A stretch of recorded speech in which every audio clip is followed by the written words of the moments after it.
Hi friends, എല്ലാവർക്കും luminous PSC ക്ലാസ്സിലേക്ക് സ്വാഗതം.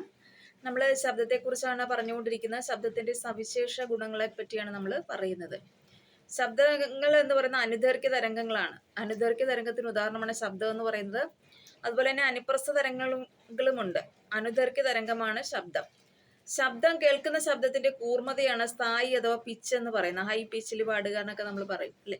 അപ്പൊ സ്ഥായി എന്ന് പറയുന്നത് എന്താണ്? ശബ്ദത്തിന്റെ കൂർമ്മതയാണ് പറയുന്നത്. ശബ്ദത്തിന്റെ തീവ്രത അളക്കുന്ന യൂണിറ്റ് ആണ് ഡെസിബൽ എന്ന് പറയുന്നത്. കൊതുക്, തേനീച്ച ഇവയൊക്കെ എങ്ങനെയാണ് പറക്കുമ്പോൾ നമുക്കൊരു മൂളലിന്റെ ഒരു സൗണ്ട് അനുഭവപ്പെടും. അത് അവയുടെ ചിറകുകളുടെ ഒരു കമ്പനം മൂലമാണ് നമുക്കത് ആ ശബ്ദം ഉണ്ടാക്കുന്നത് അവര്. അപ്പൊ കൊതുകുകളുടെ ചിറകുകളുടെ കമ്പനത്തിന്റെ ആവൃത്തി, കമ്പനം ചെയ്യുന്ന ആവൃത്തി എന്ന് പറഞ്ഞാൽ എത്രയാണ്? കൊതുകിന്റെ ആണെങ്കിൽ 500 ഹെഡ്സും അതുപോലെ തന്നെ തേനീച്ചയുടെ ആണെങ്കിൽ 300 ഹെഡ്സുമാണ്. എന്നാൽ ചീവീടിന്റെ ശബ്ദമാണെങ്കിൽ, ചീവീട് എങ്ങനെ ശബ്ദം ഉണ്ടാക്കുന്നതെന്ന് വെച്ചാൽ അവയുടെ അവയവങ്ങൾ തമ്മിൽ, ഒരു പ്രത്യേക അവയവങ്ങൾ തമ്മിൽ ഉരസി ഉണ്ടാക്കുന്ന ശബ്ദമാണ് ചീവീടിന്റെ ശബ്ദം. ഒരു സെക്കൻഡിൽ ഉണ്ടാകുന്ന കമ്പനങ്ങളുടെ എണ്ണമാണ് ആവൃത്തി എന്ന് പറയുന്നത്. നമ്മൾ പറഞ്ഞ ആവൃത്തിയുടെ യൂണിറ്റ് ഡെസിബൽ എന്നാണ് എന്ന് പറഞ്ഞു. ആവൃത്തി കൂടുമ്പോൾ എന്താണ്? ശബ്ദത്തിന്റെ കൂർമ്മതയും വർദ്ധിക്കും. ആവൃത്തി കൂടുമ്പോൾ ശബ്ദത്തിന്റെ കൂർമ്മത കൂടുകയാണ് ചെയ്യുന്നത്. ശബ്ദത്തിന്റെ കുറഞ്ഞ വേഗത എന്താണ് നമ്മൾ പറയുന്നത്? സബ്സോണിക് അഥവാ ഇൻഫ്രാസോണിക് എന്ന് പറയും. ശബ്ദത്തിന്റെ ഏറ്റവും കുറഞ്ഞ വേഗതയാണ് സബ്സോണിക് അഥവാ ഇൻഫ്രാസോണിക്. അതുപോലെ തന്നെ ശബ്ദത്തേക്കാൾ രണ്ടിരട്ടി വേഗതയെ സൂചിപ്പിക്കുന്ന എന്തുവാണ്? സൂപ്പർസോണിക് ആണ്. ശബ്ദത്തേക്കാൾ 5 ഇരട്ടി വേഗത സൂചിപ്പിക്കുന്ന എന്തുവാണ്? ഹൈപ്പർസോണിക് എന്നാണ് പറയുന്നത്. 5 ഇരട്ടി ഹൈപ്പർസോണിക്, 2 ഇരട്ടി ആണെങ്കിൽ എന്താണ്? സൂപ്പർസോണിക് ആണ്.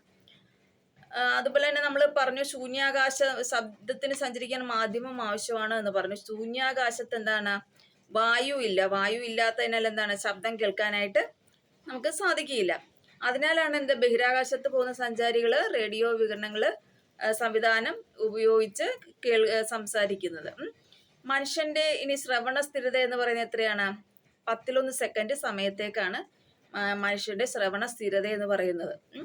വളരെ വ്യക്തമായി കേൾക്കാൻ പറ്റുന്ന പ്രതിഫലിച്ചുണ്ടാകുന്ന ശബ്ദമാണ് പ്രതിധ്വനി എന്ന് പറയുന്നത്. വളരെ വ്യക്തമായി നമുക്ക് കേൾക്കാൻ പറ്റുന്ന ആ കേൾവി പ്രതിധ്വനിച്ചുണ്ടാകുന്ന ആ ഒരു ശബ്ദത്തിനെയാണ് എന്ത് പറയുന്നത്? പ്രതിധ്വനി എന്ന് പറയുന്നത്. പ്രതിധ്വനിയെ കുറിച്ചുള്ള പഠനമാണ് കാറ്റക്കോസ്റ്റിക്സ് എന്ന് പറയും. കാറ്റക്കോസ്റ്റിക്സ് എന്ന് പറയുന്നത് എന്താണ്? പ്രതിധ്വനിയെ കുറിച്ചുള്ള പഠനമാണ്. ശബ്ദത്തെ കുറിച്ചുള്ള പഠനമാണ് അക്വസ്റ്റിക്സ്. ഇനി നമുക്ക് പ്രതിധ്വനി കേൾക്കാൻ, നമ്മളിപ്പോ സിനിമാ തിയേറ്ററിലൊക്കെ ആണെങ്കിൽ നമ്മൾ നോക്കുകയാണെങ്കിൽ അവിടെ പരിപരുത്ത ഭിത്തി ആയിരിക്കും ഉണ്ടാകുന്നത് അല്ലെ. അപ്പൊ ഈ പരിപരുത്ത ഭിത്തി നിർമ്മിക്കുന്നതിന് ഉദ്ദേശം തന്നെ എന്താണ്? പ്രതിധ്വനി കേൾക്കാതിരിക്കാൻ വേണ്ടിയിട്ടാണ് അങ്ങനെ ചെയ്യുന്നത്. അപ്പൊ ഇന്ന് നമ്മളൊരു ഷോർട്ടായിട്ടുള്ളൊരു ക്ലാസ്സാണ് എടുത്തത്. എല്ലാവർക്കും ക്ലാസ് മനസ്സിലായിട്ടുണ്ടോ എന്ന് വിചാരിക്കുന്നു.